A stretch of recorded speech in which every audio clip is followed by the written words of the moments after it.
Soalan 1A. Raja 1.6 menunjukkan Cikgu Fendi sedang membuat suatu pengukuran terhadap Weili.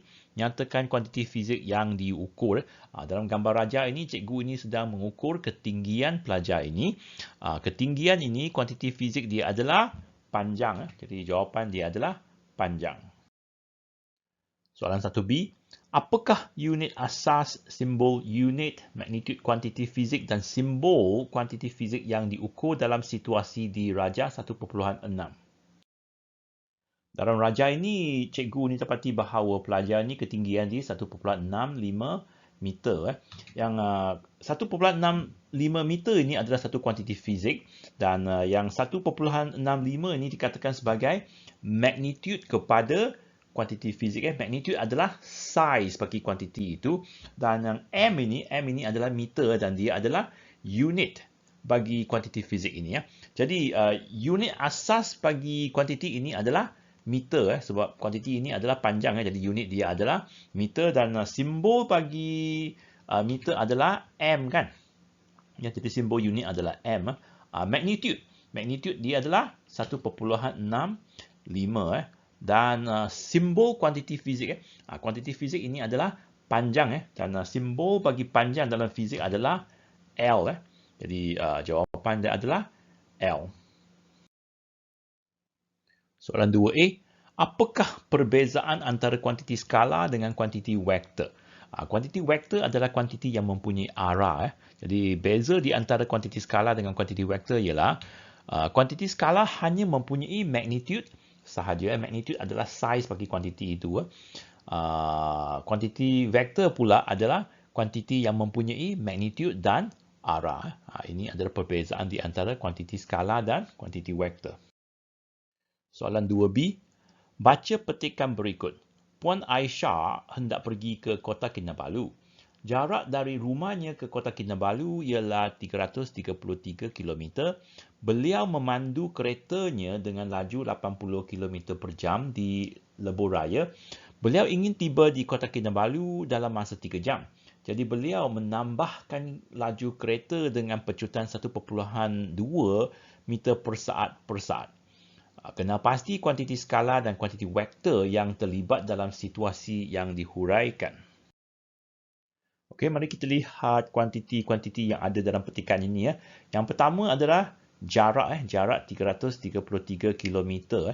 Kalau dikata jarak itu adalah kuantiti skala. Kalau dia kata sesaran, sesaran ini adalah jarak dalam arah yang tertentu. Jadi dia adalah kuantiti vektor lah. Okey, tapi dalam petikan ini dikata jarak, maka dia adalah kuantiti skala.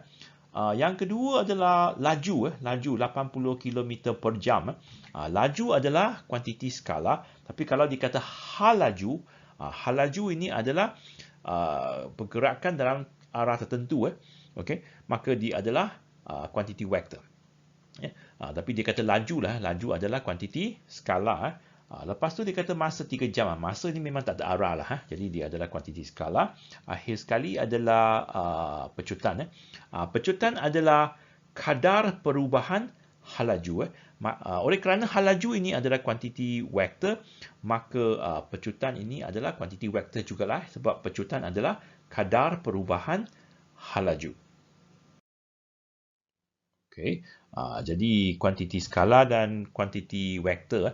Kuantiti skala kita ada jarak. Jarak adalah kuantiti skala. Laju juga kuantiti skala dan masa 3 jam tu kuantiti skala. Satu-satunya kuantiti vektor adalah pecutan. Pecutan ini adalah kuantiti vektor. Soalan 3.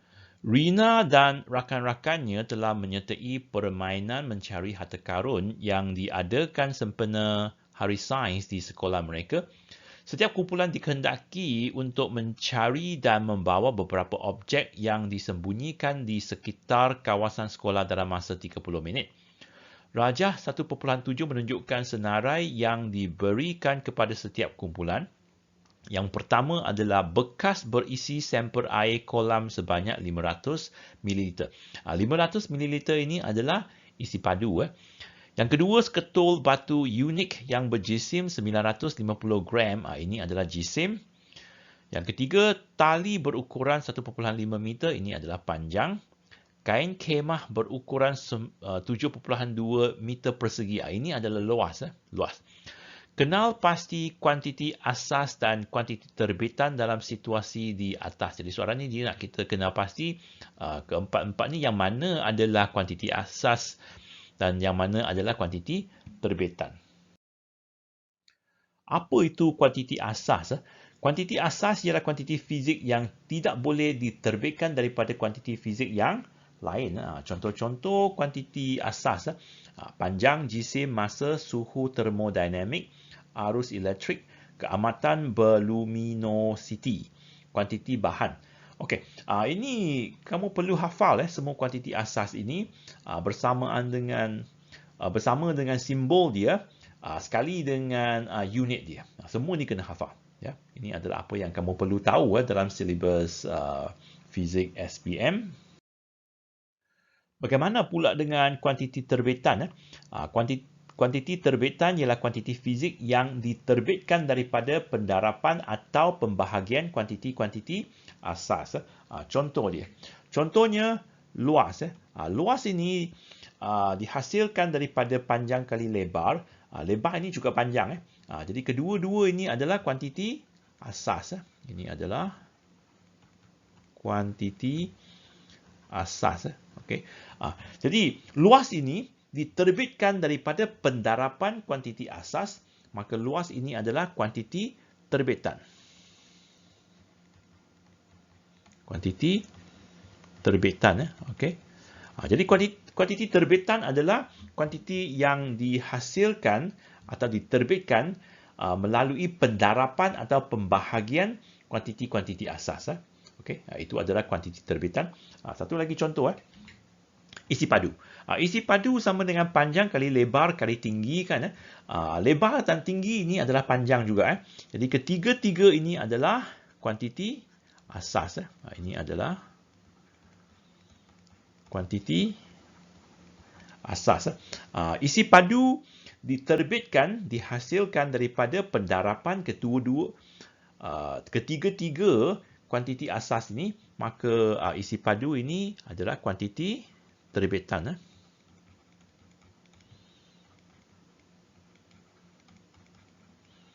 Okey, ini adalah beza di antara kuantiti asas dan kuantiti terbitan. Okey, jadi kuantiti asas dan kuantiti terbitan. Jisim ini adalah kuantiti asas. Panjang juga kuantiti asas. Isi padu adalah kuantiti terbitan dan luas adalah kuantiti terbitan. Jadi kuantiti asas yang ada adalah jisim 950 gram dan panjang 1.5 meter. Manakala kuantiti terbitan adalah isi padu 500 ml dan juga luas 7.2 meter persegi.